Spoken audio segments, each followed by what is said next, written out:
et les méthodes de l'agrochimie.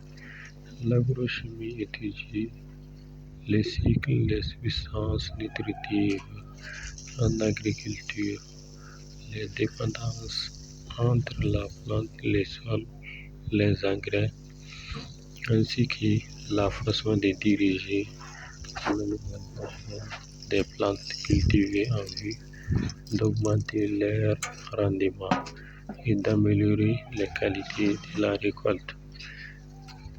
Le principal moyen d'intervention de l'homme dans ce cycle est l'utilisation d'engrais. L'apport d'engrais minéraux permet d'introduire en agriculture dans le cycle des substances de nouvelles quantités d'éléments nutritifs. L'apport de fumier et d'autres résidus de la culture, des plantes et de l'élevage, de récupérer une partie des substances nutritives ayant déjà fait partie des précédentes récoltes.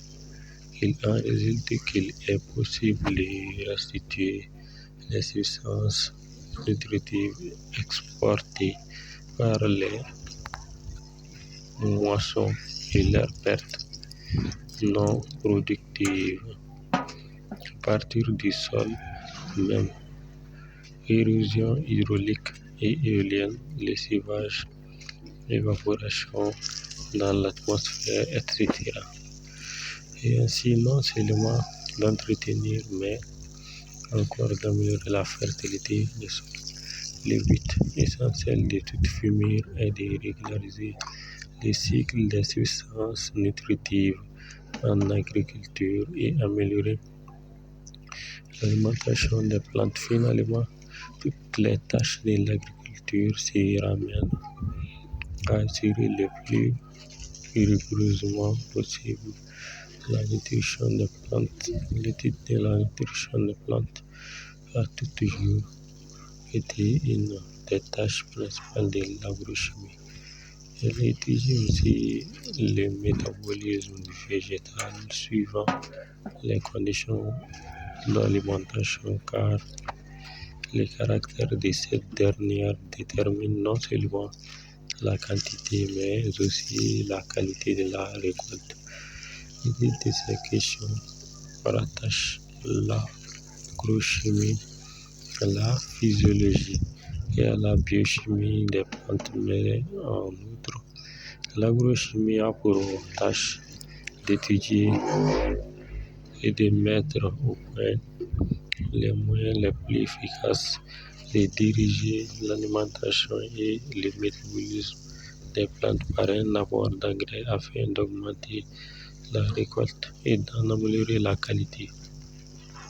Donc, en agrochimie, le premier objet à étudier, c'est la plante. Quand on examine l'alimentation des plantes et qu'on met au point des procédés pour la diriger au moyen d'engrais, on doit tenir compte également des particularités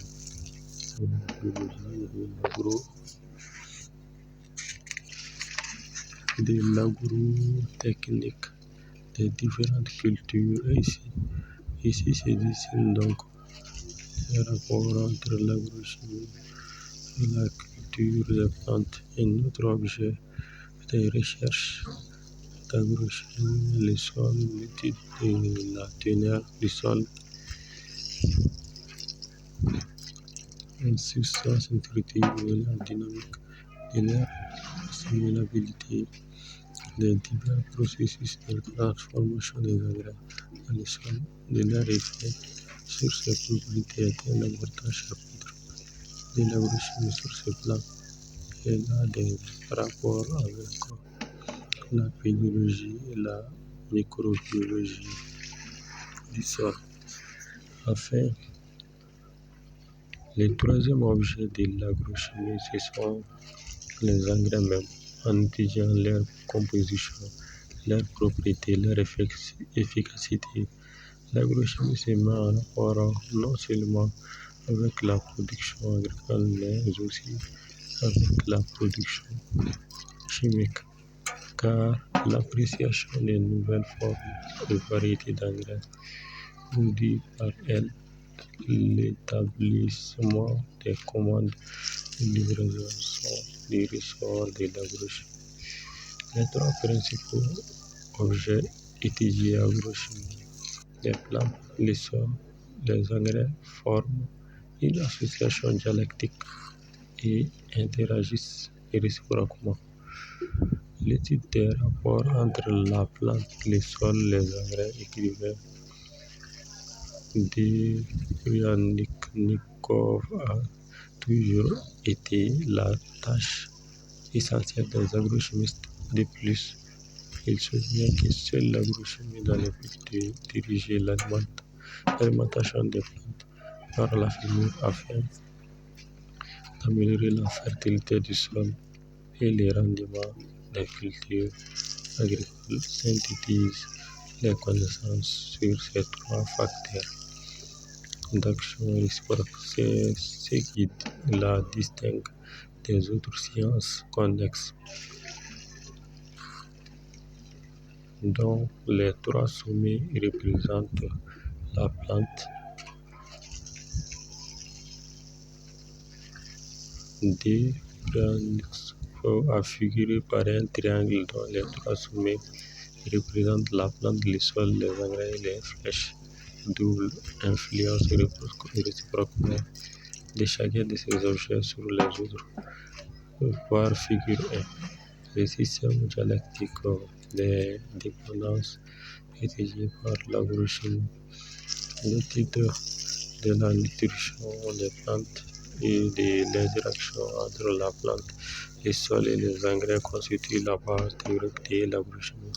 Cette science permet de résoudre activement bon nombre de questions pratiques de l'utilisation des engrais. Ceci concerne les formes, les doses et les proportions d'engrais les plus efficaces, les délais et les procédés les plus rationnels pour leur apport aux différentes cultures sur des divers sols. Une adaptation correcte de la fumure au système de travail du sol, l'assolement, l'irrigation et autres procédés agrotechniques. L'agrochimie est étroitement liée à l'agriculture générale et à la bonification des terres, ainsi qu'à l'économie et à l'organisation de la production agricole, car tous les procédés de fumure sont déterminés par l'agrotechnique et doivent être appréciés du point de vue de leur efficacité économique, et toutes les mesures d'utilisation des engrais doivent figurer dans les plans économiques et d'organisation générale de l'exploitation. En agrochimie, pour étudier les questions théoriques et pratiques, on utilise diverses méthodes. 1. Analyse en laboratoire chimique et physico-chimique de la plante, du sol et de l'engrais. 2. Expérience en pot sur les plantes en serre et en maisonnette destinée aux expériences en pot. 3. Expérience en plein champ avec engrais de les diverses zones pédoclimatiques. 4. Expérience de production sur grande étendue dans les colcoses et les sauve-causes avec appréciation de l'efficacité économique des résultats obtenus. Dans la pratique de l'agriculture, l'agrochimie trouve principalement son application pour utiliser efficacement les différents engrais locaux et les résidus industriels. L'agrochimie est la base scientifique de l'emploi général des procédés chimiques dans l'agriculture, tout comme la mécanisation complexe et la bonification des terres. Celui-ci détermine les progrès scientifiques et techniques en agriculture et est donc une des principales voies d'intensification